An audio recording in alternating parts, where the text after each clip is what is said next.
Suasana sore itu sepi. Hanya suara angin dan detak jam di dinding yang terdengar.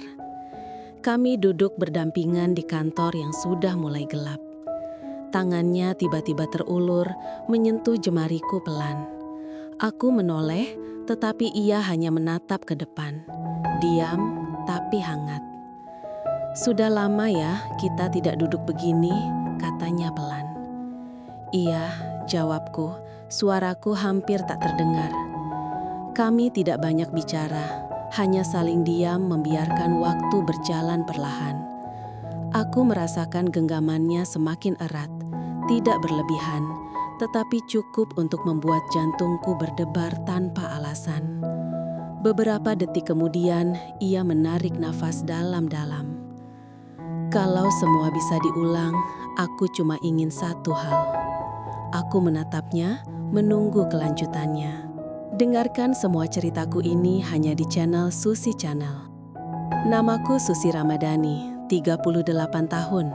Setiap pagi aku memulai hari dengan secangkir kopi pahit tanpa gula. Kebiasaanku sejak 5 tahun lalu, sejak aku resmi menjadi janda. Bukan karena aku tidak ingin rasa manis, tetapi karena hidup sudah cukup memberiku rasa itu dan kemudian mengambilnya kembali. Aku bekerja di sebuah perusahaan properti besar bernama Graha Utama Properti. Posisi terakhirku, kepala divisi pemasaran. Cukup tinggi untuk seorang wanita yang memulai karirnya dari bawah, apalagi setelah berjuang membesarkan anak seorang diri. Ya, aku punya seorang putri dewasa bernama Lucy. Usianya 22 tahun. Ia mahasiswa arsitektur yang baru saja menyelesaikan kuliahnya. Cantik, cerdas, penuh semangat. Kadang aku merasa dia adalah versi mudaku. Hanya saja lebih berani mencintai daripada aku. Pagi itu, aku sedang memeriksa denah proyek perumahan baru di Depok Hills Residence, proyek unggulan kami tahun ini. Laporan dari tim lapangan sudah menumpuk dan aku menatapnya sambil menyesap kopi. Di meja kerja terpajang foto keluargaku yang sederhana. Aku dan Lucy tersenyum di taman rumah lama kami. Aku selalu menatap foto itu setiap pagi, mengingatkan diri sendiri bahwa semua kerja keras ini bukan untuk ambisi, tapi untuk cinta. Teleponku berdering. Nama yang muncul di layar membuatku tersenyum. Lucy. "Mama, sore ini bisa makan malam bareng aku nggak?" "Tentu sayang. Kamu mau makan di mana?" "Di kafe baru depan kampus. Aku mau kenalin seseorang." "Seseorang?" "Hehe, ya, nanti Mama tahu deh." Nada suaranya membuatku menduga sesuatu. Mungkin dia akan mengenalkan pacarnya.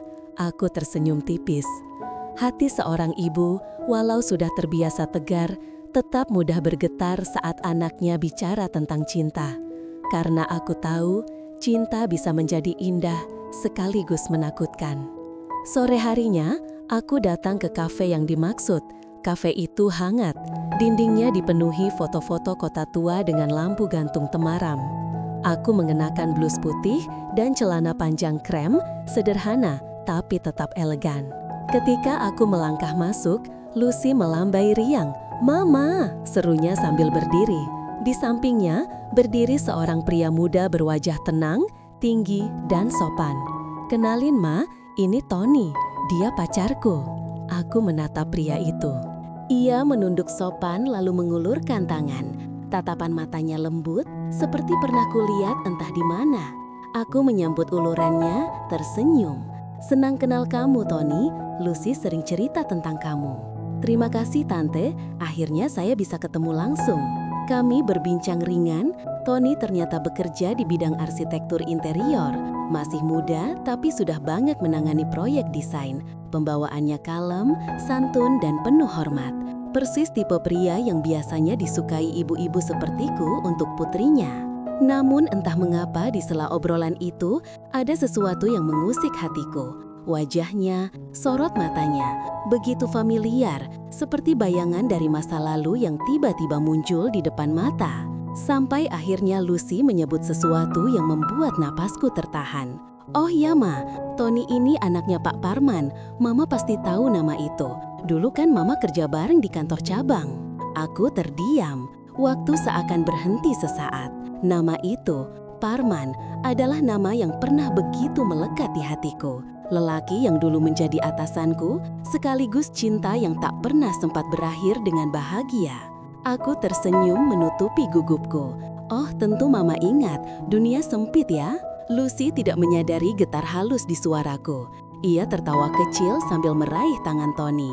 Aku menatap mereka berdua, muda, bahagia, polos.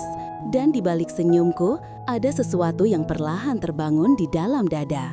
Bukan cinta baru, tapi bayangan cinta lama yang selama ini kukira telah mati, ternyata hanya tertidur.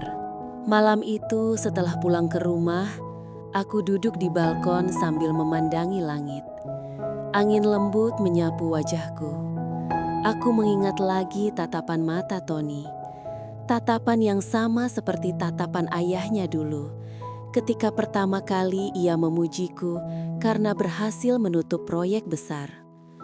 Perasaan aneh mulai tumbuh antara nostalgia dan kekhawatiran. Aku menutup mata, menarik napas panjang. Tuhan, bisikku, tolong jangan uji aku lewat cinta lagi. Aku sudah cukup belajar cara kehilangan. Tapi entah mengapa, hatiku justru berdebar, seperti sesuatu yang tak lama lagi akan datang kembali. Sepekan setelah pertemuan di kafe itu, aku masih belum bisa benar-benar tenang. Nama Parman terus terngiang di kepala, seperti gema masa lalu yang menolak padam. Aku mencoba fokus pada pekerjaan di kantor. Proyek besar di Depok Hills Residence sedang memasuki tahap akhir dan semua mata tertuju padaku sebagai kepala divisi pemasaran. Tapi, setiap kali aku membuka dokumen proyek, pikiranku malah melayang ke wajah Tony dan sosok ayahnya. Entah mengapa, aku merasakan sesuatu yang sulit dijelaskan. Bukan cinta, setidaknya belum, tapi lebih seperti bayangan rasa yang dulu sempat ada, kini berputar kembali lewat takdir yang aneh. Siang itu, saat sedang memeriksa laporan tim lapangan, sekretarisku Rina datang dengan wajah sedikit gugup. Bu Susi, direktur baru proyek Depok Hill sudah datang. Katanya mau langsung bertemu ibu di ruang rapat. Aku mengangguk. Baik, suruh tunggu 5 menit. Saya siapkan data dulu. Rina mengangguk dan keluar. Aku tak terlalu peduli siapa direktur barunya. Dalam dunia properti, pergantian pimpinan proyek adalah hal biasa. Aku menata map biru di meja, menyesap sedikit kopi, lalu melangkah ke ruang rapat dengan langkah percaya diri. Namun, begitu aku membuka pintu dan melihat siapa yang duduk di kursi utama, langkahku berhenti. Dialah Parman. Masih dengan postur tegap, rambut mulai memutih di pelipis, dan senyum yang dulu pernah membuatku kehilangan arah. Waktu memang telah berjalan, tapi caranya menatapku sama seperti dulu. Hangat, tenang, dan mengingatkan. Susi, suaranya lembut, nyaris berbisik. Parman, jawabku ragu. Ia berdiri, menatapku penuh makna. Sudah lama sekali ya, sepertinya dunia memang kecil. Aku mencoba tersenyum profesional. Selamat datang di proyek Depok Hills, Pak. Saya yang akan bantu koordinasi lapangan dan marketing. Saya tahu, katanya sambil menatap mataku. Saya yang minta langsung supaya kamu yang menangani. Aku tercekat sejenak. Ada sesuatu di balik kata-katanya. Sesuatu yang membuat jantungku berdetak lebih cepat dari biasanya. Namun, aku menahan diri, menegakkan bahu, dan mulai membahas pekerjaan. Kami berbicara soal target penjualan, kerjasama vendor, dan strategi promosi. Tapi di sela pembicaraan itu, aku bisa merasakan sesuatu yang tak terlihat tapi nyata. Ketegangan halus, nostalgia yang menari di antara kata-kata. Sesekali pandangan kami bertemu, ada jeda di udara. Hanya sekejap, tapi cukup untuk membuatku kehilangan fokus. Kamu masih sama seperti dulu, katanya tiba-tiba di sela pembicaraan. Sama bagaimana, Pak? Tegas, tapi tetap punya sisi lembut yang tidak bisa kamu sembunyikan. Aku tertawa pelan, mencoba mencairkan suasana. Saya sudah berubah banyak, Pak. Sekarang lebih keras kepala mungkin. Keras kepala justru membuatmu bertahan, dan itu yang dulu membuat saya kagum. Aku menunduk, pura-pura membaca berkas. Ucapan itu terlalu jujur, terlalu berbahaya untuk dua orang yang pernah punya masa lalu. Apalagi sekarang anak-anak kami menjalin hubungan serius. Sore hari, rapat selesai. Aku berjalan keluar lebih dulu, mencoba menenangkan diri. Namun, langkahku terhenti saat suara Parman memanggil pelan dari belakang. "Susi, tunggu sebentar." Aku menoleh. Ia berdiri di dekat jendela besar yang menghadap kota. Sinar matahari sore menyorot wajahnya yang kini tampak lebih matang. Aku mendekat dengan hati-hati. "Ada yang ingin Bapak sampaikan? Boleh kita bicara, bukan sebagai rekan kerja." Aku menatapnya, mencoba membaca maksud di matanya. "Bicara tentang apa?" Ia terdiam sejenak, lalu berkata dengan suara pelan, nyaris seperti penyesalan, "Tentang masa lalu yang mungkin belum selesai." Aku menatapnya tanpa kata. Dalam diam, kenangan itu kembali. Bagaimana dulu kami pernah hampir menikah, sebelum aku tahu bahwa anakku berpacaran dengan anaknya. Bagaimana aku memilih mundur demi Lucy, dan bagaimana sejak itu kami tak pernah lagi berbicara. Parman menunduk sejenak, lalu tersenyum lemah. "Aku hanya ingin bilang, aku tidak pernah benar-benar bisa melupakanmu, Susi." Udara di ruangan seakan berhenti bergerak. Aku menatapnya lama, antara percaya dan tidak. Lalu, dengan suara yang bergetar halus, aku menjawab, "Pak, tolong jangan buka lagi hal yang sudah saya kubur dalam-dalam. Kita berdua sudah punya tanggung jawab masing-masing. Dunia kita sekarang berbeda." "Tapi perasaan itu tidak berubah," katanya lirih. "Dan justru itu masalahnya, Pak," jawabku. "Perasaan yang tidak berubah kadang bisa menyakiti lebih dalam daripada perasaan yang hilang." Kami sama-sama terdiam. Sesaat ia mengangkat tangannya, seperti ingin menyentuh bahuku, tapi urung. Aku tahu, sentuhan kecil saja bisa membuat pertahananku runtuh. Akhirnya aku berkata pelan, "Saya harus pergi. Masih ada presentasi ke klien sore ini."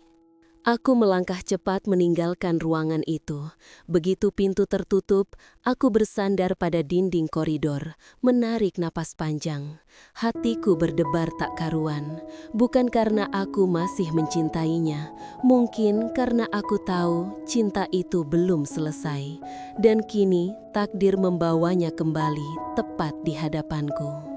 Malam itu aku tak bisa tidur. Langit di luar jendela gelap, tapi pikiranku terang oleh kenangan yang dulu coba kulupakan. Aku menatap layar ponsel yang sunyi, berharap tak ada pesan masuk.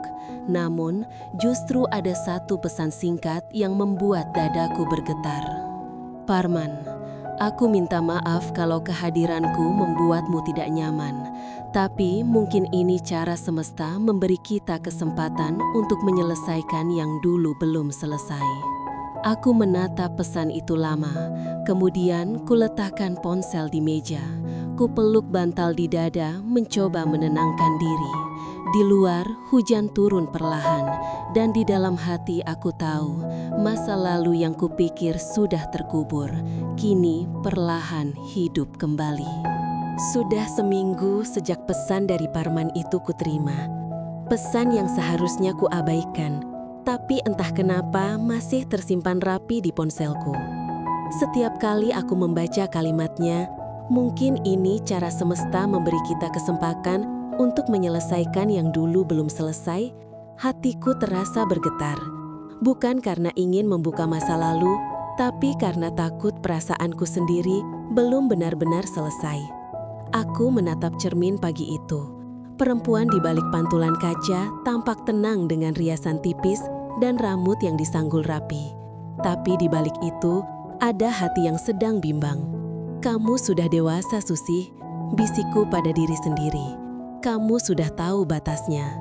Namun hidup punya caranya sendiri untuk menguji keyakinan seseorang. Hari itu, kami dijadwalkan melakukan survei lokasi proyek baru di Bogor. Aku, Parman, dan beberapa anggota tim kami berangkat pagi menumpang mobil kantor yang dikendarai sopir. Sepanjang perjalanan, suasana di dalam mobil terasa canggung. Tapi tenang, Parman duduk di sampingku. Ia berusaha berbicara tentang pekerjaan, tapi di antara percakapan profesional itu ada jeda yang terlalu panjang, seolah ada sesuatu yang tertahan. "Kamu masih suka kopi tanpa gula?" tanyanya tiba-tiba. Aku menoleh, terkejut. "Masih ingat?" Ia tersenyum tipis. "Aku ingat banyak hal tentang kamu." Aku terdiam, memandang keluar jendela, menyembunyikan wajahku yang mulai panas. Bagaimana mungkin ia masih mengingat hal sekecil itu setelah bertahun-tahun?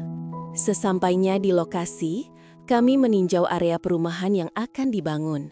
Udara pagi sejuk, pepohonan masih rindang, dan suara burung bercampur dengan aroma tanah basah.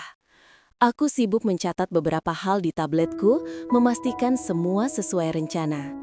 Namun, saat melangkah di antara lahan kosong, tumit sepatuku terselip di tanah berlumpur. Aku nyaris terjatuh, tapi tiba-tiba tangan kuat menahan lenganku. "Hati-hati, Susi," suara itu begitu dekat di telingaku. Aku menoleh, menatapnya. Tangannya masih menggenggam lenganku dengan erat. Seketika, dunia terasa berhenti. Tidak ada suara, tidak ada orang lain. Hanya kami berdua terjebak dalam momen yang seharusnya tidak terjadi. Aku buru-buru menarik tanganku pelan. "Terima kasih, Pak." "Sama-sama," jawabnya pelan, tapi suaranya terdengar hangat, terlalu hangat. Sore itu, setelah pekerjaan selesai, tim lain pulang lebih dulu dengan mobil kantor kedua. Aku dan Parman harus menunggu sopir yang terjebak macet di jalan tol. Kami duduk di saung bambu kecil dekat lokasi proyek, menunggu sambil menikmati teh hangat yang disediakan penjaga lahan. Langit mulai jingga, hening, hanya suara angin dan detak jantungku sendiri. "Susi," katanya pelan, memecah keheningan. "Kamu tahu, selama ini aku sering menyesal." Aku menatapnya ragu. "Menyesal karena apa, Pak?" "Karena dulu aku tidak cukup berani memperjuangkanmu. Aku pikir dengan membiarkan kamu pergi, semuanya akan baik-baik saja. Tapi ternyata tidak." Aku menghela napas panjang. "Jangan bicara begitu lagi, Pak.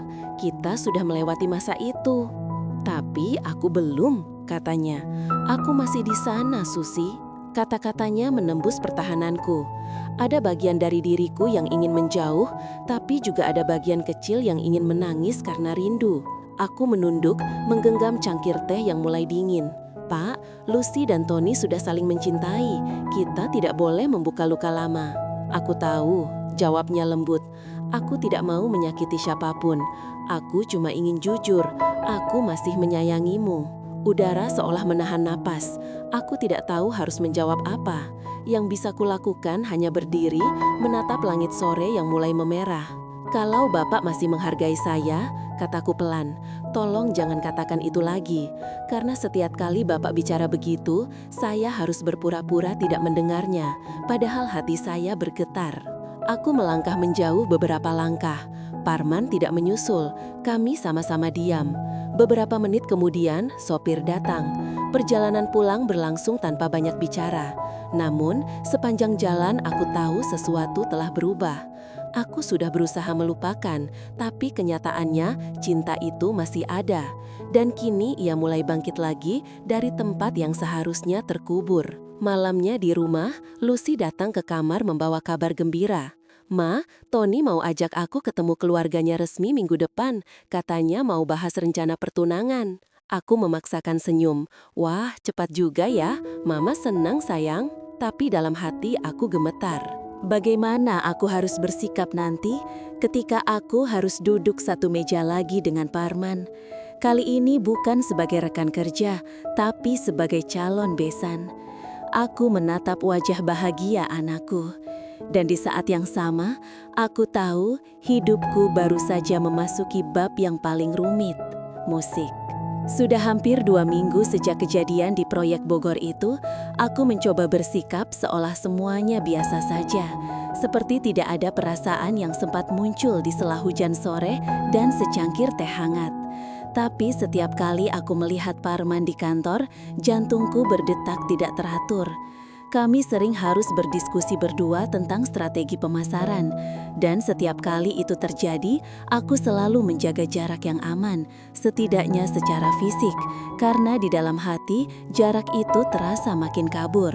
Pagi itu, kami punya rapat dengan calon investor. Aku mengenakan blazer abu-abu dan sepatu hitam. Rambutku digulung rapi. Aku ingin terlihat profesional. Tidak ada lagi tanda-tanda kegugupan atau kenangan yang bisa dibaca siapapun. Parman sudah menunggu di ruang rapat. Ia berdiri saat aku masuk, seperti kebiasaannya dulu yang selalu sopan. "Selamat pagi, Susi," katanya. "Pagi, Pak," jawabku singkat. Kami berbicara tentang angka, grafik, dan rencana penjualan. Suara kami datar, formal, tapi di sela kalimat-kalimat itu, aku tahu ada hal yang tidak bisa sepenuhnya kami sembunyikan, perasaan yang belum padam. Setelah rapat selesai, ia memanggilku sebelum aku sempat keluar. "Susi, bisa sebentar?" "Yah, ada apa, Pak?" "Kita perlu bahas revisi desain brosur, tapi mungkin lebih tenang kalau di ruanganku." Aku mengangguk. Kami pun berjalan menuju ruangannya. Aku duduk di depan laptop dan mulai menjelaskan konsep baru. Namun semakin lama, pembicaraan itu bergeser dari pekerjaan menjadi obrolan ringan, lalu perlahan berubah menjadi percakapan hati. "Kamu kelihatan capek," katanya lembut. "Biasa, proyek besar memang menyita waktu," jawabku sambil tersenyum tipis. "Kamu selalu begitu, memikul semuanya sendiri." "Itu pilihan saya, Pak. Saya sudah terbiasa kuat." Ia menatapku dalam diam. "Kamu tidak harus selalu kuat, Susi." Aku terdiam. Kata-katanya sederhana, tapi langsung menembus dinding pertahananku. Seketika aku merasa lelah. Bukan karena pekerjaan, tapi karena terlalu lama berpura-pura baik-baik saja. "Kadang aku iri sama kamu," lanjutnya. "Kamu bisa menatap masa depan dengan tenang. Aku masih terjebak di masa lalu." Aku menatapnya, mencoba menahan air mata yang mulai menggenang. "Jangan begitu, Pak. Kita sudah punya jalan masing-masing. Masa lalu itu biarlah jadi pelajaran. Tapi pelajaran itu terlalu indah untuk dilupakan." Aku berdiri, mencoba mengakhiri percakapan. "Saya harus kembali ke meja kerja, Pak. Masih ada klien yang harus saya temui." Tapi sebelum aku sempat melangkah, Parman berkata pelan, "Susi, aku janji tidak akan ganggu kamu lagi.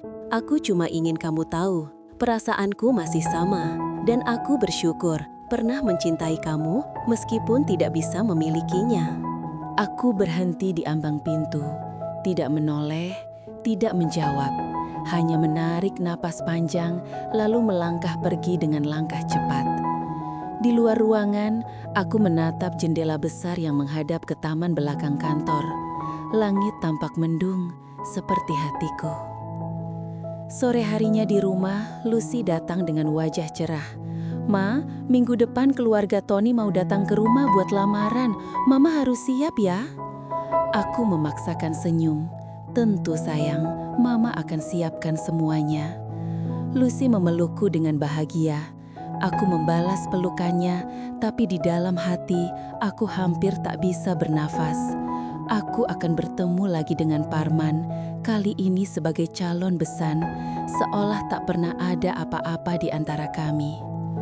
Malam itu, aku duduk di teras rumah sendirian. Lampu-lampu kota terlihat redup di kejauhan. Aku menulis sesuatu di buku catatanku, kebiasaan lamaku setiap kali hatiku kacau. "Tuhan, aku sudah belajar banyak tentang cinta. Dulu, aku mencintai tanpa logika. Sekarang, aku mencoba mencintai tanpa luka. Tapi mengapa, justru saat aku sudah rela melepaskan, engkau mempertemukanku lagi dengannya?" Angin malam berembus pelan, membawa aroma hujan dari kejauhan. Aku menutup buku itu, lalu menatap langit. Aku tahu, drama ini belum selesai, dan kali ini taruhannya bukan hanya hatiku, tapi juga kebahagiaan anakku sendiri. Hari yang kutakuti akhirnya tiba. Pagi ini rumahku dipenuhi aroma bunga melati dan kue kering. Lucy mondar-mandir dengan gaun sederhana berwarna biru muda. Wajahnya berseri penuh bahagia. Hari ini keluarga Tony akan datang melamar. Aku tersenyum melihatnya. Ada kebahagiaan yang tulus di wajah anakku, dan itu cukup bagiku untuk menenangkan hati, setidaknya mencoba. Namun, di balik senyum itu, jantungku berdetak cepat, karena aku tahu orang yang akan datang bersama Tony bukan hanya calon besanku, tapi juga lelaki yang dulu pernah mengisi hatiku, Parman. Tepat pukul 10, rombongan keluarga Tony tiba. Aku berdiri di depan pintu bersama Lucy, dan begitu pintu terbuka, waktu seolah berhenti. Tony masuk lebih dulu, membawa senyum hangat dan kotak cincin. Di belakangnya, langkah Parman pelan tapi pasti. Tatapan kami bertemu sesaat, dan di detik itu, semua kenangan yang kukubur dalam-dalam seperti hidup kembali. "Assalamualaikum," katanya pelan. Suaranya masih seperti dulu, tenang dan penuh wibawa. "Waalaikumsalam," jawabku, mencoba tegar. "Silahkan masuk, Pak." Kami duduk di ruang tamu. Hawa hangat, tapi di dalam dadaku seperti ada badai kecil yang siap pecah kapan saja. Parman duduk di seberangku, sementara kedua anak kami di tengah tampak bahagia dan saling menggenggam tangan. "Ibu Susi," ujar Parman sopan, "hari ini niat kami baik, untuk melamar Lucy, anak ibu, bagi Tony." Aku menunduk sedikit, mengangguk. "Saya juga berterima kasih, Pak. Saya senang anak-anak kita saling mencintai." Kami berbicara dengan bahasa formal. Semua berjalan rapi, seperti dua orang dewasa yang sudah pandai menyembunyikan masa lalu di balik sopan santun. Namun setiap kali aku menatap Lucy dan Tony yang saling bertukar senyum, hatiku terasa perih. Bukan karena cemburu, tapi karena aku sadar cinta yang dulu kami simpan harus benar-benar mati mulai hari ini. Tak ada ruang lagi bagi kenangan lama di antara dua keluarga yang kini akan bersatu. Setelah acara lamaran selesai, tamu-tamu mulai berpamitan. Tony sibuk membantu Lucy membereskan meja, sementara Parman mendekat kepadaku perlahan. "Terima kasih sudah menerima kami dengan baik, Susi," katanya pelan. "Sama-sama, Pak. Ini memang sudah seharusnya. Kamu kelihatan bahagia untuk mereka." "Saya memang bahagia, Pak," jawabku. "Mereka pantas mendapatkan cinta yang tidak rumit." Ia terdiam. Tatapan matanya penuh makna, seperti ingin mengatakan banyak hal, tapi tahu tak ada kata yang pantas lagi diucapkan. "Susi," suaranya nyaris berbisik. "Kamu tahu, melihat anak-anak kita bersama seperti ini, aku merasa bersyukur sekaligus." "Hancur," sambungnya. Aku menatapnya sebentar, menahan air mata. "Jangan hancur, Pak. Kita harusnya bersyukur. Mungkin inilah cara Tuhan mengajarkan arti cinta sejati, melepaskan tanpa kebencian." Parman tersenyum pahit. "Kamu selalu bisa berkata seindah itu. Dulu pun begitu, dan itu yang membuatku jatuh cinta." Aku tertegun, tapi sebelum sempat menjawab, Lucy memanggil dari ruang tengah. "Ma, Papa Tony, sini foto bareng dulu." Kami berjalan mendekat. Tony mengarahkan kamera ponselnya. Kami berdiri bersebelahan, terlalu dekat untuk dua hati yang berusaha saling melupakan. Saat foto diambil, jemariku tanpa sengaja menyentuh tangannya. Hanya sedetik, tapi cukup membuat nafasku berhenti sejenak. Aku menarik tangan perlahan, menatap ke arah anak-anak kami yang tersenyum bahagia. Dan dalam hati aku berbisik, "Tuhan, lindungi mereka. Jangan biarkan cinta masa lalu kami merusak kebahagiaan yang baru." Malamnya setelah semua tamu pulang, aku duduk sendirian di ruang tamu yang kini sunyi. Foto lamaran di ponsel Lucy masih terbayang di kepalaku. Wajah kami berempat terlihat sempurna, seperti keluarga yang bahagia tanpa rahasia. Padahal hanya aku dan Parman yang tahu, ada cinta yang belum benar-benar padam di balik senyum itu. Aku menarik nafas panjang, menatap langit malam dari jendela. Mungkin memang begini cara Tuhan bekerja, bisikku. Kadang, cinta yang benar tidak harus dimiliki, cukup dijaga agar tidak menyakiti siapapun. Namun, jauh di dalam hati, aku tahu rasa itu belum benar-benar hilang. Ia hanya bersembunyi, menunggu waktu untuk kembali menguji, dan aku belum siap jika waktu itu datang lagi. Sudah sebulan berlalu sejak lamaran itu. Lucy dan Tony semakin sering bersama, memilih dekorasi pernikahan, membahas undangan, hingga fitting baju. Aku berusaha ikut bahagia, benar-benar berusaha. Tapi setiap kali mendengar nama Tony, bayangan Parman kembali muncul. Sebagai calon besan, kami sering berkomunikasi. Awalnya soal teknis, tempat acara, jadwal pertemuan, tamu undangan. Namun semakin sering kami bicara, semakin sulit rasanya menjaga jarak.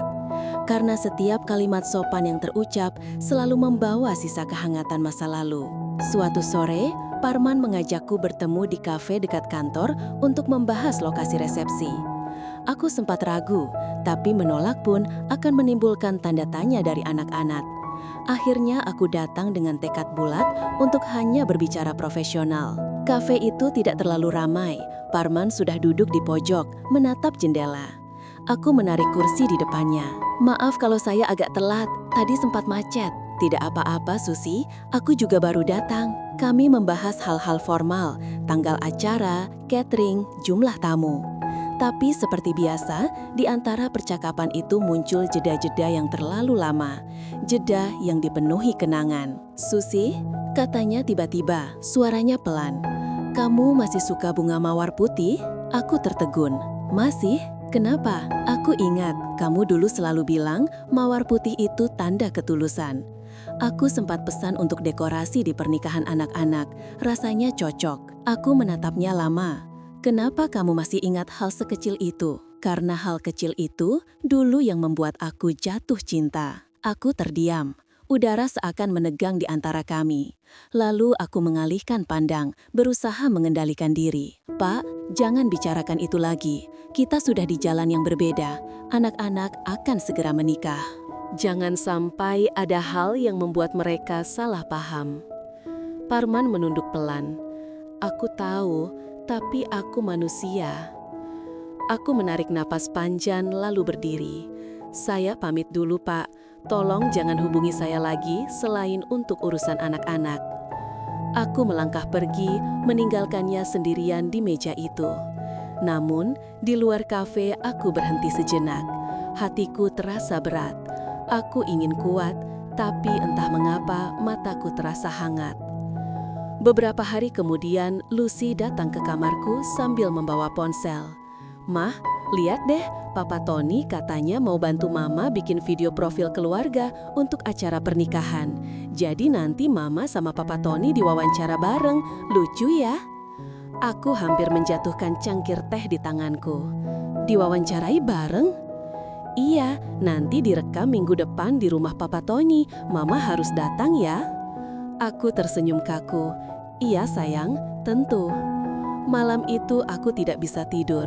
Aku menatap langit-langit kamar dan bertanya dalam hati, sampai kapan Tuhan akan mempertemukan aku dengan dia dalam situasi seperti ini?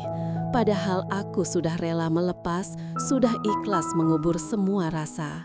Tapi entah kenapa, setiap kali aku menjauh, takdir seolah menarikku kembali ke arahnya.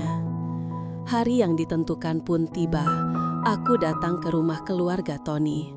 Rumah yang dulu juga pernah kudatangi sebagai calon besan, tapi dengan perasaan yang berbeda.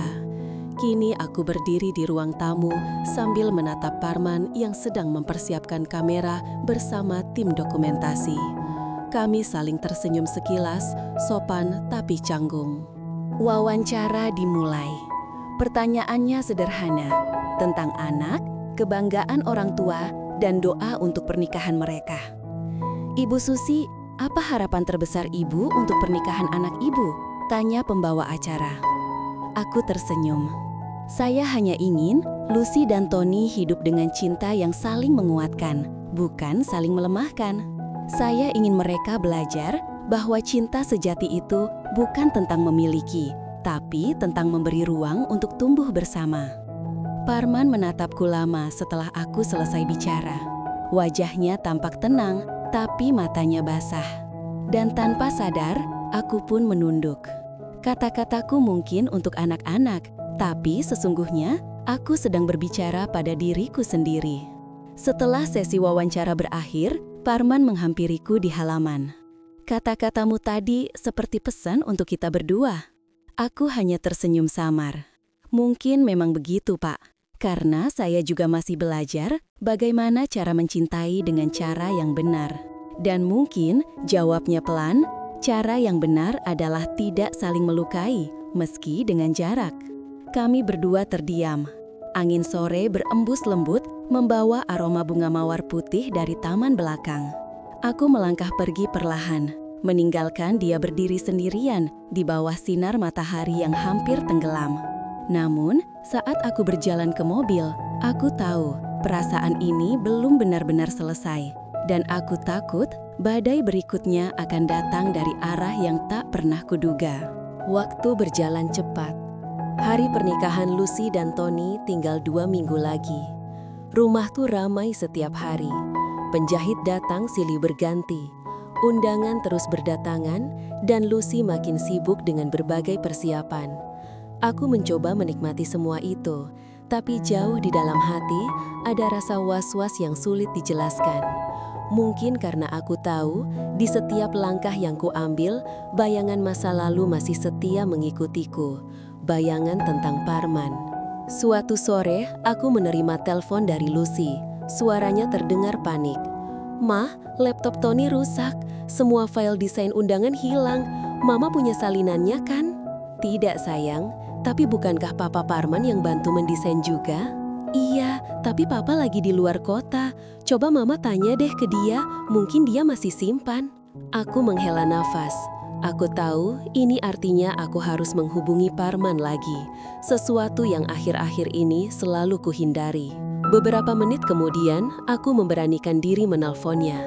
"Halo Parman, maaf mengganggu. File undangan anak-anak hilang. Apakah Bapak masih punya salinannya?" "Oh iya, masih ada di kantor. Kalau Ibu mau, saya antar langsung ke rumah biar anak-anak bisa cetak ulang." Aku terdiam sesaat. "Baiklah Pak, terima kasih. Tapi nanti malam saja biar tidak ramai." "Baik, saya ke sana habis maghrib." Aku menutup telepon dan tanpa sadar tanganku bergetar.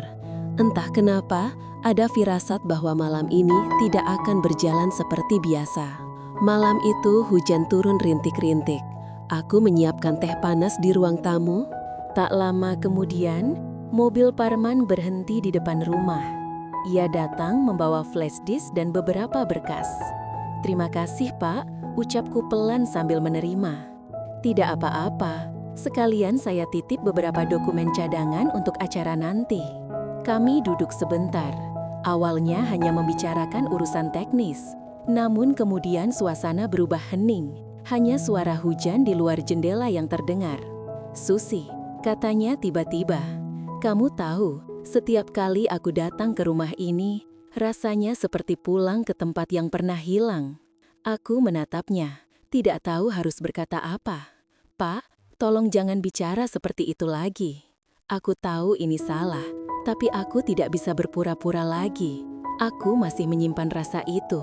Bahkan setelah semua yang terjadi." Aku berdiri, mencoba menjaga jarak. Kita tidak boleh seperti ini. Anak-anak akan menikah kalau mereka tahu. Belum sempat aku melanjutkan, suara pintu depan terdengar. Tony masuk dengan wajah lelah, basah oleh hujan. Matanya langsung tertuju pada kami berdua yang berdiri di ruang tamu. "Papa," katanya pelan, menatap bergantian antara aku dan ayahnya. "Papa ngapain di sini malam-malam?" Suasana membeku. Aku tergagap. "Tony, Papa kamu cuma antar file undangan itu saja. Kenapa tidak suruh aku saja jemput, Ma?" Parman mencoba menjelaskan. "Kamu lagi sibuk, Nak. Papa kelihatan aneh. Dari dulu aku merasa Papa dan Tante Susi terlalu dekat." Aku menelan ludah. "Tony, kamu salah paham. Tidak ada apa-apa antara kami." Namun, Tony menatap kami dengan pandangan yang tajam, seperti sedang menyatukan potongan-potongan puzzle yang selama ini tersembunyi. Dulu aku pernah dengar mama bilang nama Susi waktu masih kecil. Aku kira cuma teman kerja papa. Sudahlah nak, kata Parman pelan. Itu masa lalu. Masa lalu apa, Pak? Suasana semakin tegang. Aku hampir menangis. Tony, dengar mama baik-baik. Dulu memang kami pernah dekat, tapi itu sudah lama sekali sebelum kamu kenal Lucy. Sekarang semuanya sudah selesai. Tony terdiam, matanya berkaca-kaca, tapi ia mencoba menahan. Berarti Lucy tahu tidak soal ini? Tidak, dan tolong jangan bilang apa-apa padanya, Tony. Jangan rusak kebahagiaan yang sudah mereka bangun. Tony menatapku lama lalu menunduk. Aku tidak tahu harus marah atau sedih, tapi aku janji aku akan jaga Lucy. Cuma satu hal, Ma, tolong jaga jarak dari Papa mulai sekarang. Kata-katanya membuat dadaku sesak. Aku hanya bisa mengangguk, menahan tangis. Tony pun pergi ke kamarnya, meninggalkan kami berdua dalam keheningan. Parman menatapku penuh penyesalan. Aku minta maaf, Susi. Aku yang salah. Tidak, Pak. Mungkin ini cara Tuhan untuk mengingatkan kita. Cinta ini sudah seharusnya berhenti di sini. Hujan di luar makin deras, seperti menegaskan akhir dari sesuatu yang tak seharusnya dimulai lagi. Dan malam itu, untuk pertama kalinya, aku benar-benar merasa kehilangan. Bukan karena seseorang pergi, tapi karena aku akhirnya sadar ada cinta yang hanya bisa hidup dalam diam. Sejak malam itu, semuanya berubah. Tony tak lagi sehangat biasanya. Ia tetap sopan, tetap memanggilku Bu Susi, tapi aku tahu ada jarak yang tiba-tiba tumbuh di antara kami. Aku memahami alasannya. Ia sedang mencoba memproses sesuatu yang seharusnya tak pernah perlu ia tahu. Parman pun tidak lagi menghubungiku. Tidak ada pesan, tidak ada telepon, tidak ada alasan baru untuk bertemu. Dan untuk pertama kalinya, aku benar-benar merasa sepi. Namun, di balik sepi itu, ada sedikit rasa lega. Mungkin memang begini cara Tuhan menegur, agar aku berhenti memelihara sesuatu yang seharusnya sudah dikubur. Aku mulai mengisi hariku dengan bekerja lebih giat, mendekatkan diri pada Lucy, dan membantu persiapan pernikahan sebisaku. Suatu pagi, Lucy menatapku penuh semangat. "Mah, aku mau minta tolong, boleh nggak Mama bantu pilih lokasi bulan madu kami? Aku ingin yang romantis, tapi tidak jauh-jauh banget."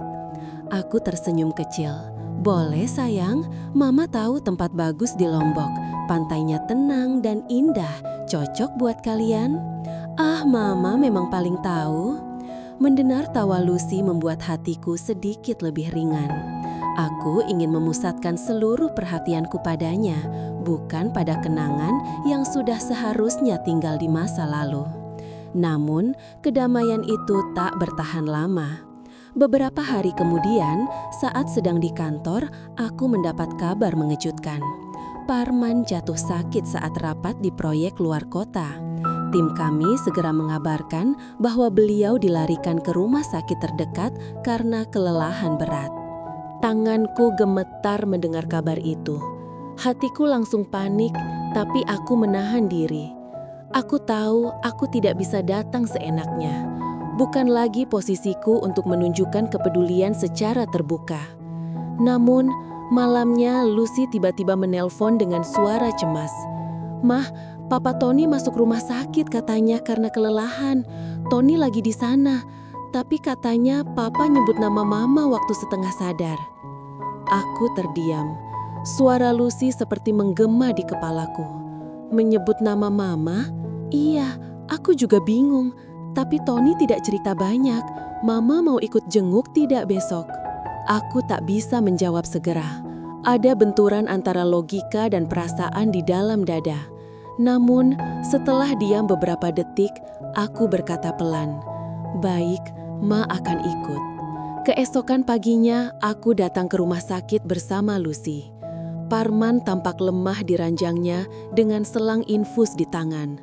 Tony duduk di sisi kanan, sementara aku berdiri agak jauh, berusaha menjaga jarak.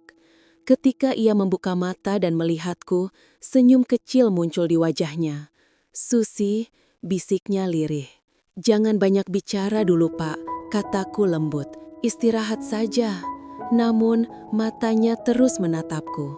Bukan dengan cinta, tapi seperti seseorang yang sedang menyesal atas banyak hal. "Aku minta maaf kalau semua ini bikin kamu susah." "Sudahlah, Pak. Tidak perlu minta maaf. Yang penting Bapak cepat sembuh." Lucy dan Tony saling bertukar pandang, lalu keluar sebentar untuk membeli makanan. Tinggallah aku dan Parman berdua. "Aku tahu kamu ingin menjauh," katanya pelan, dan itu benar. Tapi sebelum semuanya selesai, aku cuma ingin bilang satu hal. Aku menatapnya. "Apa itu, Pak?" "Terima kasih sudah hadir di hidupku. Bahkan kalau cuma sebentar." Aku tersenyum kecil menahan air mata. "Dan saya berterima kasih karena Bapak pernah jadi bagian penting dalam perjalanan saya. Tapi mulai sekarang, biarlah semua cukup sampai di sini." Ia mengangguk lemah. Aku mengerti. Tak lama kemudian, Lucy dan Tony kembali. Aku berpamitan, memberi tanda pada Lucy agar menjaga ayah Tony baik-baik. Tony mengangguk tanpa berkata apa-apa. Namun, sebelum aku keluar ruangan, ia sempat berkata pelan, "Terima kasih, Bu Susi. Saya tahu Mama Lucy beruntung punya ibu." Aku tersenyum samar. Kata-kata itu sederhana, tapi aku tahu itu adalah bentuk maaf yang belum terucap. Malam itu di rumah, aku duduk di balkon sambil memandang langit. Aku merasa aneh, lega, tapi juga sedih. Mungkin memang begini cara hidup bekerja. Kita belajar mencintai, lalu diuji untuk melepaskan. Lalu belajar lagi bagaimana cara mencintai tanpa harus mencintai. Aku menulis di buku harianku. Kadang Tuhan tidak memberi akhir yang bahagia pada cinta tertentu. Karena ia tahu kebahagiaan yang sejati justru datang dari hati yang rela. Aku sudah cukup, aku sudah belajar. Angin malam bertiup lembut menyinggahi wajahku. Dan untuk pertama kalinya setelah sekian lama, aku benar-benar merasa damai. Bukan karena cinta itu hilang, tapi karena aku akhirnya bisa berdamai dengan kenyataan. Musik. 3 bulan setelah pernikahan Lucy dan Tony, rumah kembali terasa sepi. Semua berjalan baik. Pernikahan mereka bahagia, keluarga besar rukun, dan aku mulai terbiasa hidup sendiri lagi. Namun, setiap kali aku melihat foto pernikahan itu terpajang di ruang tamu, hatiku selalu bergetar halus. Di sana ada aku berdiri di samping Parman, 2 orang tua yang tersenyum untuk kebahagiaan anak-anak mereka. Senyum yang terlihat damai, tapi menyimpan cerita panjang yang tak mungkin dijelaskan dengan kata-kata. Suatu sore, aku menerima pesan dari nomor tak dikenal. "Bu Susi, saya sekretaris Pak Parman. Beliau ingin bertemu sebentar untuk urusan kerjasama proyek baru, katanya penting." Aku sempat ragu. Sudah lama kami tidak bicara secara pribadi. Namun, karena alasannya pekerjaan, aku pun setuju. Kami sepakat bertemu di sebuah ruang rapat kecil di kantor pusat. Saat aku tiba, Parman sudah menunggu. Ia tampak lebih kurus, tapi matanya tetap teduh seperti dulu. "Terima kasih sudah datang, Susi," katanya pelan. "Aku janji ini murni soal pekerjaan." Aku mengangguk, mencoba bersikap profesional. Kami membahas kerjasama antar divisi, jadwal survei lokasi, dan beberapa proposal investor. Semua berjalan lancar. Sampai akhirnya sebelum aku pergi, ia memanggilku. "Susi." Aku berhenti, menatapnya. "Kenapa?" "Tony akan berangkat kerja ke luar kota selama beberapa bulan. Dia titip pesan, tolong jaga Lucy kalau sedang sendiri." Aku tersenyum kecil. Tentu, Lucy seperti nyawaku sendiri. "Aku tahu kamu ibu yang kuat. Tapi kalau suatu saat kamu lelah, tolong ingat kamu tidak pernah benar-benar sendiri." Kata-katanya lembut, tapi cukup untuk mengguncang hatiku yang sudah berusaha tenang. Aku tak menjawab, hanya mengangguk, lalu pergi secepat mungkin agar air mata tak sempat jatuh. Beberapa hari kemudian, Lucy datang ke rumah dengan wajah murung. "Ma, aku bingung. Tony berubah akhir-akhir ini. Dia sering diam, jarang cerita, bahkan kadang seperti menjauh." Aku menatapnya lembut. "Mungkin dia lelah, sayang. Pernikahan butuh waktu untuk saling menyesuaikan." "Aku tahu, Ma, tapi aku sempat lihat dia buka-buka ponsel. Ada foto papa dan mama di ruang tamu waktu lamaran. Dia diam lama banget sambil bilang, 'Kenapa hidup serumit ini?'" Hatiku mencelos. Aku sadar luka malam itu, malam ketika Tony tahu masa laluku dengan ayahnya, belum benar-benar sembuh. Dan kini, luka itu mulai mempengaruhi pernikahannya sendiri. Keesokan harinya, Tony datang ke rumah menjemput Lucy. Sebelum mereka pergi, ia menghampiriku. "Bu Susi," katanya pelan, "saya masih mengingat malam waktu saya datang dan lihat papa di sini. Tapi sekarang saya mulai paham, cinta tidak selalu salah, hanya kadang datang di waktu yang keliru." Aku terdiam, lalu menatapnya penuh haru. "Terima kasih, Nak, kamu sudah dewasa. Jaga Lucy baik-baik ya." "Saya akan jaga, Bu, dan saya harap Ibu juga bahagia dengan cara Ibu sendiri." Ia tersenyum, lalu pergi bersama Lucy. Aku berdiri di teras menatap mobil mereka yang perlahan menjauh. Ada sesuatu yang hangat sekaligus perih di dada. Semacam rasa lega bercampur kehilangan. Beberapa minggu kemudian, aku menerima kabar tak terduga. Kantorku ditunjuk untuk menangani proyek besar, dan pimpinan proyeknya tak lain adalah Parman. Aku sempat terpaku lama membaca surat tugas itu. Bagaimana mungkin setelah semua usaha menjauh, kami kembali dipertemukan. Hari pertama rapat proyek terasa canggung. Kami berdua hanya bicara seperlunya. Namun, di sela pembahasan aku melihat sesuatu yang berbeda di wajahnya. Tenang tapi penuh tekad. "Aku tahu kamu ingin profesional," katanya setelah rapat selesai. "Dan aku juga. Tapi, izinkan aku bilang satu hal saja. Bukan sebagai rekan kerja, tapi sebagai seseorang yang dulu pernah salah waktu mencintaimu." Aku menatapnya tanpa bicara. "Aku tidak akan ganggu kamu lagi, Susi. Tapi kalau suatu hari kamu butuh teman bicara, aku akan selalu ada. Bukan sebagai kekasih, tapi sebagai seseorang yang menghormati kamu sepenuhnya." Kata-kata itu menenangkan sekaligus menyesakan. Aku tersenyum samar. "Terima kasih, Pak. Itu lebih dari cukup." Kami berjabat tangan. Sebuah jabat tangan yang singkat tapi penuh makna. Bukan tanda cinta yang ingin kembali, melainkan tanda kedewasaan dua hati yang akhirnya tahu tempatnya masing-masing. Malam itu aku pulang dan duduk di ruang tamu sendirian. Hujan turun perlahan, menetes di jendela. Aku menatap foto pernikahan Lucy dan Tony yang tergantung di dinding, lalu tersenyum. Mungkin cinta yang paling tulus bukan yang dimiliki, tapi yang tetap dijaga agar tidak melukai. Aku menutup mata, tidak lagi menangis, tidak lagi menyesal. Karena kali ini aku tahu, cinta itu belum pergi, tapi ia sudah berubah bentuk menjadi doa yang diam-diam kutitipkan pada angin setiap malam.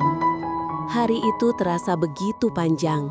Aku baru pulang dari survei proyek ketika kabar tak terduga datang.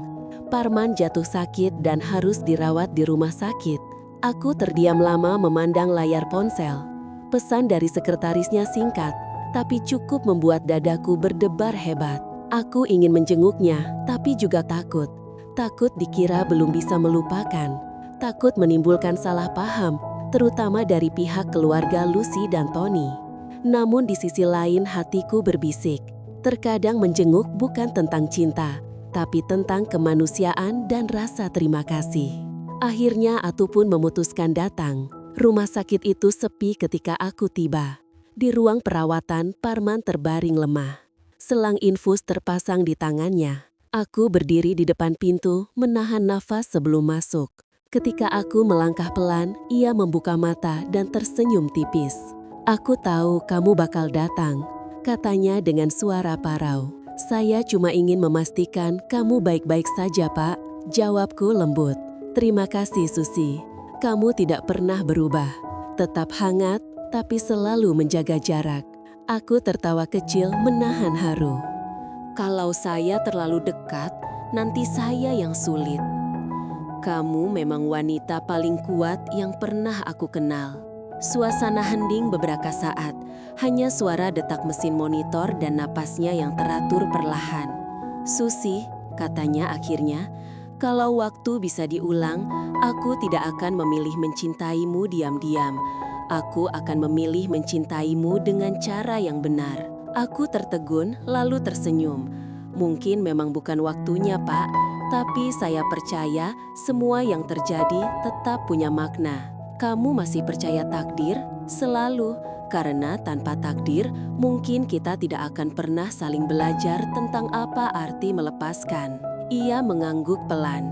Di matanya aku melihat ketenangan, bukan lagi kerinduan yang menyakitkan, tapi rasa damai karena akhirnya bisa berdamai dengan masa lalu. Beberapa hari kemudian aku datang lagi, kali ini bersama Lucy dan Tony. Lucy membawa buah dan bunga, Tony membantu memindahkan kursi. Kehadiran mereka membuat suasana lebih hangat. Parman tersenyum melihat kami. Ternyata aku dijenguk oleh dua keluarga sekaligus. "Keluarga besar sekarang, Pak," jawab Tony sambil tersenyum. Lucy menatap ayahnya dengan penuh kasih. "Papa harus cepat sembuh ya, biar nanti bisa datang kalau aku ada kabar baik." "Kabar baik apa?" tanya Parman. "Belum boleh dikasih tahu," sahut Lucy tertawa sambil memeluk lengannya. Aku menatap pemandangan itu dan tanpa sadar air mataku jatuh perlahan. Semuanya kini begitu berbeda. Cinta yang dulu terasa salah, kini berubah menjadi persaudaraan yang hangat. Malamnya, aku menulis lagi di buku catatan kecilku, kebiasaanku yang tak pernah hilang. "Tuhan, aku sudah sampai di titik ini. Aku pernah mencintai seseorang yang tak bisa kumiliki. Aku pernah kehilangan hal yang kucintai. Tapi ternyata semua itu bukan akhir, melainkan jalan pulang menuju kedewasaan. Aku tak lagi ingin memiliki, cukup mencintai dalam doa." Ketika menutup buku itu, aku merasa ringan. Tidak ada lagi luka, tidak ada lagi bayangan masa lalu yang menghantui. Beberapa minggu kemudian, Parman sudah sembuh. Ia kembali ke kantor dan kami bertemu lagi dalam rapat proyek. Namun, kali ini suasananya berbeda, lebih hangat tanpa beban. "Susi," katanya sambil tersenyum, "aku sudah memutuskan untuk pensiun setelah proyek ini selesai." "Wah, cepat sekali. Apa Bapak tidak sayang meninggalkan jabatan?" "Aku sudah cukup lama berlari. Sekarang waktunya berhenti dan belajar menikmati apa yang tersisa." Aku mengangguk lalu berkata pelan, "Kalau begitu, izinkan saya ucapkan terima kasih. Bukan hanya karena sudah membimbing saya dalam pekerjaan, tapi juga karena sudah mengajarkan cara melepaskan dengan tulus." Kami saling menatap sejenak. Tak ada kata cinta, tak ada janji, hanya senyum penuh pengertian. Dan disitulah aku tahu, kami sudah benar-benar sembuh. Malam itu aku menatap langit dari balkon rumah. Bintang-bintang berkelip tenang. Di bawah sinar lembut bulan, aku berbisik dalam hati. Kadang takdir bukan tentang siapa yang kita cintai, tapi tentang siapa yang membuat kita mengerti arti cinta yang sebenarnya. Sudah hampir setahun sejak proyek besar itu dimulai, kantor sibuk luar biasa. Target tinggi, deadline ketat, tapi semuanya berjalan baik. Aku dan Parman masih sering berkoordinasi, meski kini suasananya jauh lebih tenang. Kami sudah benar-benar menemukan ritme yang baru, tanpa tatapan ragu, tanpa kata yang perlu disembunyikan. Namun, justru di tengah ketenangan itu, aku mulai merasa ada sesuatu yang hilang. Bukan cinta yang belum selesai, tapi arah baru yang belum kutemukan. Suatu sore, Parman memintaku datang ke ruangannya. "Susi," katanya sambil menutup berkas di meja. "Aku sudah tanda tangan surat pensiun. Minggu depan aku resmi berhenti." Aku menatapnya sedikit kaget tapi juga bahagia untuknya. "Wah, selamat Pak. Akhirnya istirahat juga setelah puluhan tahun kerja keras." Ia tersenyum. "Aku pikir kalau terus di sini, aku tidak akan pernah benar-benar move on dari semua kenangan." Aku mengangguk pelan. Aku tahu maksudnya. Di ruangan ini, banyak kisah yang tak bisa dihapus begitu saja. Tentang kerja keras, tentang ambisi, dan tentang perasaan yang dulu sempat tumbuh diam-diam. "Lalu Bapak mau kemana setelah ini?" tanyaku. "Aku mau pindah ke kampung halaman, buka usaha kecil, mungkin toko bahan bangunan." Wah, luar biasa. Dari direktur ke pengusaha kecil, ukuran kecil itu relatif. Kalau hati tenang, apapun terasa besar. Kami berdua tertawa kecil. Suasana menjadi hangat, tapi juga sedikit sendu. Beberapa hari kemudian, kantor mengadakan acara perpisahan kecil untuk Parman. Aku diberi tugas menyampaikan sambutan mewakili tim.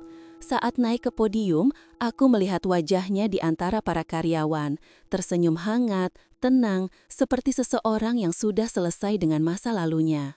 "Pak Parman," ucapku, "kami semua belajar banyak dari Bapak, bukan cuma tentang kerja keras, tapi juga tentang cara menjadi manusia yang rendah hati. Terima kasih untuk semua bimbingan dan ketulusan Bapak." Aku menunduk sedikit, mencoba menahan air mata yang hampir tumpah. Setelah acara selesai, ia menghampiriku. "Kata-katamu tadi itu pamit yang paling indah yang pernah aku dengar." "Saya hanya jujur, Pak," jawabku lembut. Ia mengulurkan tangan. Kali ini aku menyambutnya dengan tenang, tidak bergetar, hanya rasa hormat dan terima kasih. "Jaga diri baik-baik, Susi. Kamu wanita luar biasa. Dunia butuh lebih banyak orang seperti kamu. Dan dunia butuh lebih banyak laki-laki seperti Bapak," balasku pelan. Kami tertawa kecil. Senyum itu menjadi perpisahan terakhir kami, setidaknya dalam urusan pekerjaan. Beberapa minggu kemudian, aku duduk di rumah sendirian. Lucy dan Tony sedang berlibur keluar kota. Malam terasa lengang. Aku membuka jendela, menatap langit malam yang jernih. Aku memikirkan banyak hal. Tentang masa lalu yang sudah kupeluk dan kuikhlaskan, tentang Parman yang kini mungkin sedang menata hidup barunya, dan tentang diriku sendiri yang ternyata juga ingin mulai dari awal. Untuk pertama kalinya setelah bertahun-tahun, aku ingin melakukan sesuatu bukan karena kewajiban, tapi karena cinta pada hidup itu sendiri. Aku menulis surat untuk Lucy. "Sayangku, kalau suatu hari Mama memutuskan pergi ke tempat baru, jangan khawatir. Bukan karena Mama ingin menjauh, tapi karena Mama ingin belajar menjadi diri sendiri lagi. Kadang, mencintai diri sendiri juga bagian dari mencintai keluarga." Aku tersenyum setelah menulisnya. Entah kenapa, malam itu terasa berbeda. Seperti angin membawa pesan lembut bahwa aku sudah siap menjalani babak baru. Keesokan harinya, aku menelpon Parman. Bukan untuk nostalgia, tapi untuk berpamitan dengan tenang. "Pak, saya mau izin. Saya memutuskan ambil cuti panjang. Mau liburan, mungkin keliling daerah proyek lama, sekalian refleksi hidup." "Wah, akhirnya kamu juga belajar menikmati hidup ya?" katanya sambil tertawa. "Iya Pak, mungkin memang waktunya." "Susi," suaranya terdengar lembut. "Semoga perjalanan kamu nanti bukan untuk melupakan, tapi untuk menemukan." Aku terdiam sesaat, lalu menjawab pelan. "Mungkin memang itu tujuan saya." Kami tertawa kecil sebelum menutup telepon. Dan malam itu, aku mulai menyiapkan koper kecilku. Di antara pakaian yang kulipat rapi, aku memasukkan buku catatanku. Buku yang berisi seluruh perjalanan batinku selama ini. Di halaman terakhir, kutulis satu kalimat penutup. "Sebelum aku benar-benar pergi, aku ingin berterima kasih pada hidup karena sudah memberiku cinta yang mengajarkan arti ikhlas." Aku menutup buku itu, memeluknya sebentar, lalu tersenyum. Tidak ada lagi penyesalan, tidak ada lagi air mata. hanya hati yang damai dan langkah yang ringan untuk menatap masa depan. Pagi itu, udara terasa berbeda. Untuk pertama kalinya setelah sekian lama, aku bangun tanpa terburu-buru memeriksa ponsel atau menyiapkan berkas kantor. Tidak ada rapat, tidak ada target penjualan. Hanya aku, matahari, dan secangkir kopi di teras rumah. Senyumku muncul tanpa alasan. Mungkin inilah yang disebut kebebasan. Bukan karena tak punya tanggung jawab, tapi karena akhirnya tahu kemana harus melangkah. Aku memutuskan pergi ke Yogyakarta. Kota itu punya kenangan tersendiri bagiku. Dulu aku sering datang ke sana untuk urusan proyek perumahan, tetapi selalu terlalu sibuk untuk benar-benar menikmatinya. Kali ini, aku datang bukan sebagai pegawai properti, tapi sebagai diriku sendiri. Saat kereta melaju perlahan, aku menatap pemandangan sawah yang hijau luas di luar jendela. Setiap kilometer yang kulewati terasa seperti melepaskan satu beban dari masa lalu. Aku sudah tidak lagi lari dari kenangan, gumamku pelan. Aku hanya sedang menuju versi terbaik dari diriku sendiri. Di Yogyakarta, aku menyewa kamar kecil di penginapan sederhana. Setiap pagi, aku berjalan kaki ke alun-alun, menikmati jajanan tradisional, mengamati orang-orang, dan sesekali membantu warga sekitar mempromosikan usaha kecil mereka. Entah bagaimana, dunia properti yang dulu kujalani mulai terasa berbeda. Kini, aku tidak lagi berpikir tentang target, tapi tentang makna. Bagaimana rumah bukan hanya bangunan, melainkan tempat seseorang menemukan kembali dirinya. Itu menginspirasiku untuk membuat sesuatu yang baru. Beberapa hari kemudian, aku menulis konsep di buku catatanku. Program hunian untuk janda mandiri. Aku ingin menciptakan komunitas hunian sederhana bagi para perempuan yang pernah kehilangan pasangan, agar mereka punya tempat aman untuk bangkit dan bekerja kembali. Sebuah ide kecil tapi terasa besar di hatiku. Aku menghubungi beberapa rekan lama di dunia properti, termasuk Parman. Awalnya aku ragu, tapi ia menjawab dengan cepat. "Susi, itu ide luar biasa. Aku dukung sepenuhnya. Aku punya kenalan investor yang mungkin bisa bantu." Nada suaranya terdengar hangat, tapi tidak lagi menimbulkan luka. Kini kami berbicara bukan dengan perasaan, tapi dengan tujuan. Beberapa bulan berlalu, dan proyek kecil itu mulai berjalan. Lucy sering datang membantu bagian desain interior, Tony mengurus sistem digitalnya. Kami bekerja sebagai keluarga tanpa bayang-bayang masa lalu. Suatu sore ketika aku sedang memeriksa area pembangunan, Parman datang berkunjung. Terlihat lebih sehat dan bahagia. "Kamu berhasil, Susi," katanya sambil menatap bangunan yang mulai berdiri. "Belum, Pak, tapi setidaknya saya sudah mulai. Kamu tahu, ini impian yang bahkan tidak terpikir olehku dulu. Kamu benar-benar mengubah cara pandang banyak orang." Aku menatapnya dan tersenyum lembut. Saya hanya ingin para wanita yang pernah patah bisa punya tempat untuk tumbuh lagi tanpa harus merasa kecil. Ia mengangguk lalu mengulurkan tangan. "Saya bangga padamu." "Terima kasih, Pak," jawabku sambil menjabat tangannya. Tidak ada getaran cinta seperti dulu, tapi ada rasa hormat yang dalam dan mungkin rasa syukur karena kami pernah saling mencintai dengan cara yang akhirnya membuat kami tumbuh. Malam itu aku berjalan di taman kompleks yang sedang dibangun. Lampu-lampu kecil mulai dinyalakan. Angin malam berembus lembut, membawa aroma tanah dan rumput basah. Aku duduk di bangku taman, memandang ke langit. Bulan separuh mengantung di antara awan tipis. Dulu, aku pikir cinta hanya tentang memiliki, bisikku pelan. Ternyata cinta sejati justru membuat kita berani melepaskan dan tetap mendoakan dari jauh. Aku menutup mata sejenak, menikmati kedamaian itu. Di sudut hatiku ada rasa hangat yang sulit dijelaskan. Mungkin karena untuk pertama kalinya dalam hidupku, aku benar-benar damai dengan semua pilihan yang pernah kuambil. Beberapa minggu kemudian, komunitas hunian itu resmi dibuka.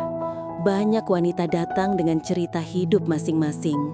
Ada yang dulu kehilangan pasangan, ada yang ditinggalkan, ada yang berjuang membesarkan anak sendirian. Atu berdiri di depan mereka, memberi sambutan sederhana. Kita semua pernah jatuh, tapi bukan berarti kita berhenti berjalan. Di tempat ini, kita tidak lagi disebut janda, tapi pejuang. Karena yang kuat bukan yang tidak pernah menangis, melainkan yang tetap berdiri setelah air matanya habis. Tepuk tangan menggema, beberapa dari mereka meneteskan air mata. Dan di antara mereka, aku melihat diriku sendiri. Susi yang dulu rapuh, kini berdiri tegak dengan senyum yang tulus. Malamnya, aku kembali menulis di buku catatan yang sudah mulai penuh. Langkah baru bukan berarti melupakan masa lalu, tapi berdamai dengannya. Aku sudah berhenti menunggu cinta datang kembali, karena ternyata cinta itu sudah ada di dalam diriku sendiri. Aku menutup buku itu, memeluknya erat, lalu tersenyum. Untuk pertama kalinya, aku tidak takut menghadapi hari esok. Senja itu, langit berwarna jingga keemasan.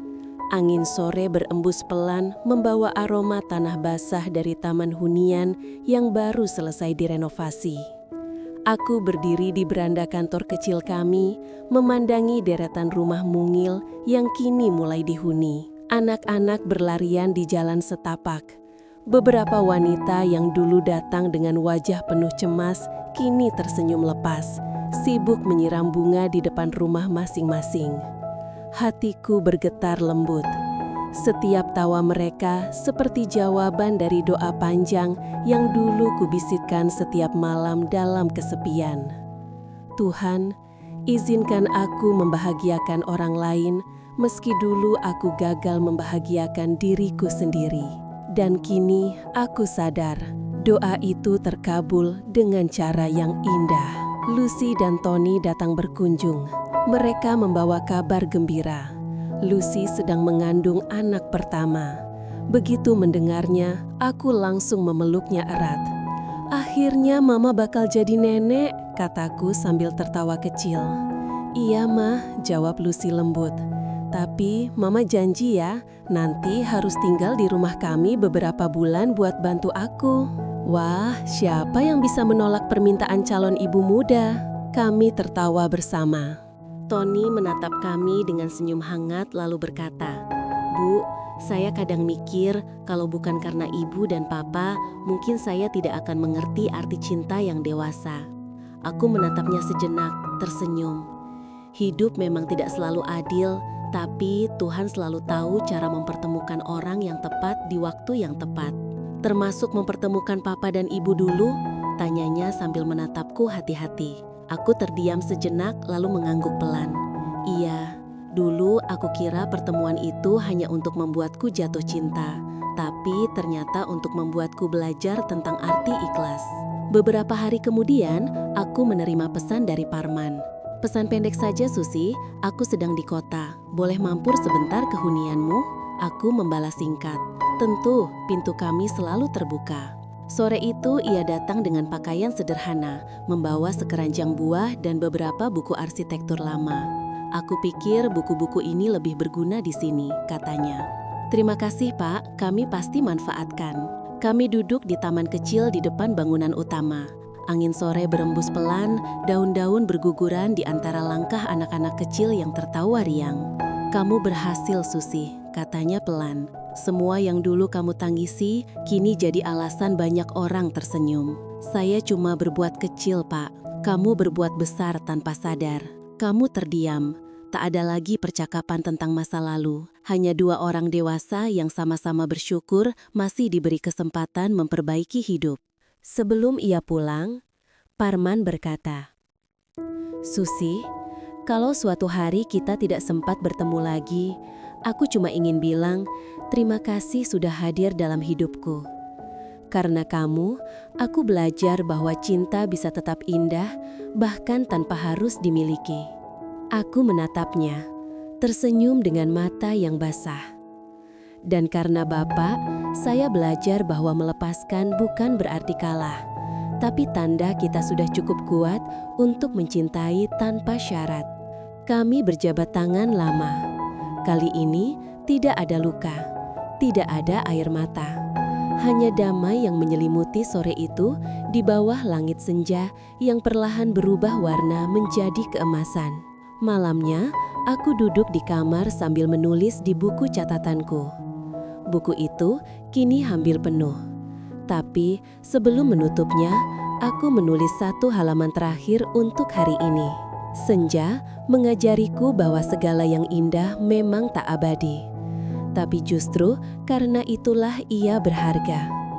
Aku tidak lagi mencari cinta di luar sana, karena ternyata cinta sudah lama tinggal di dalam diriku, dalam bentuk syukur, ketulusan, dan doa. Aku menutup buku itu, memeluknya sebentar, lalu menatap langit malam dari jendela. Bintang-bintang berkelip pelan, dan di antara cahaya itu aku berbisik, "Terima kasih Tuhan, aku sudah tidak takut kehilangan karena Engkau telah mengajarkan cara menemukan kebahagiaan bahkan dalam perpisahan." Sudah 2 tahun berlalu sejak proyek hunian janda mandiri itu berdiri. Tempat kecil yang dulu hanya sebidang tanah, kini menjadi rumah bagi puluhan wanita kuat yang menata ulang hidup mereka. Setiap hari, aku melihat wajah-wajah baru, penuh semangat, penuh harapan, dan penuh cinta yang tidak lagi bergantung pada siapapun.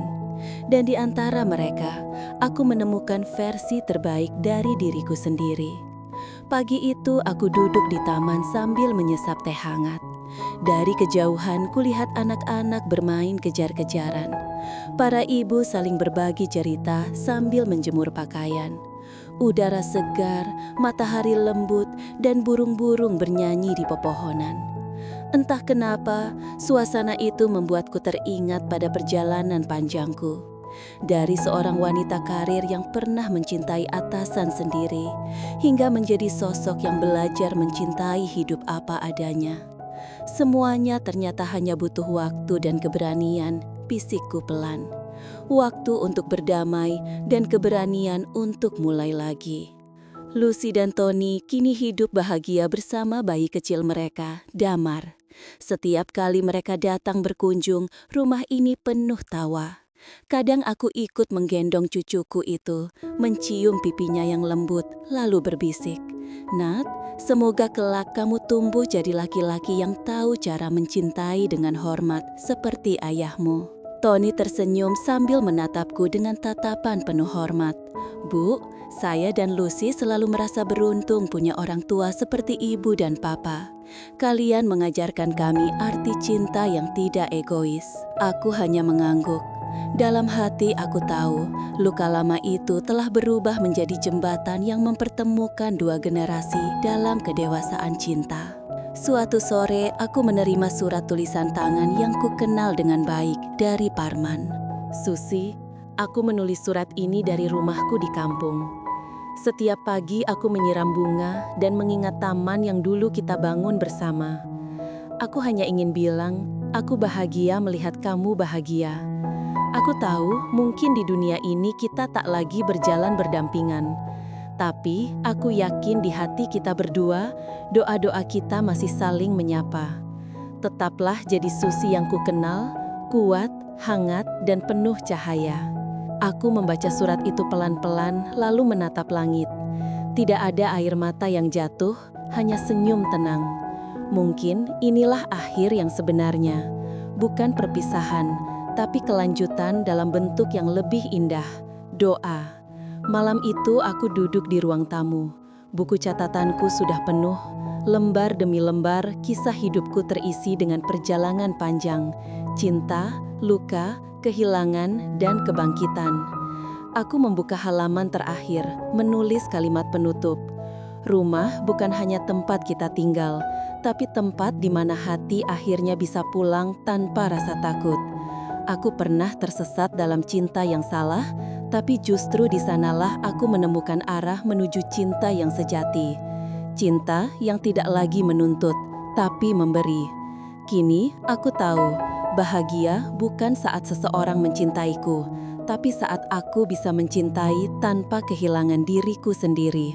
Aku menutup buku itu, menyimpannya di rak paling atas, bukan untuk dilupakan, tapi untuk diingat sebagai bukti bahwa aku pernah berjuang dengan sepenuh hati.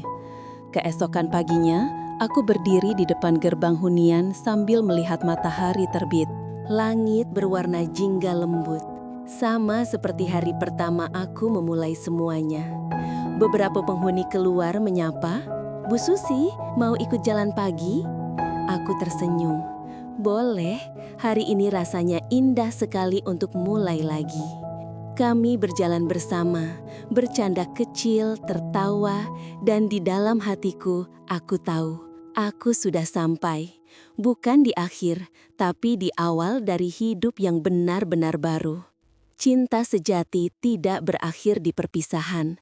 Ia hanya berubah menjadi ketulusan yang terus hidup di dalam hati. Aku menatap langit sekali lagi, tersenyum dan melangkah ringan bersama pagi yang baru.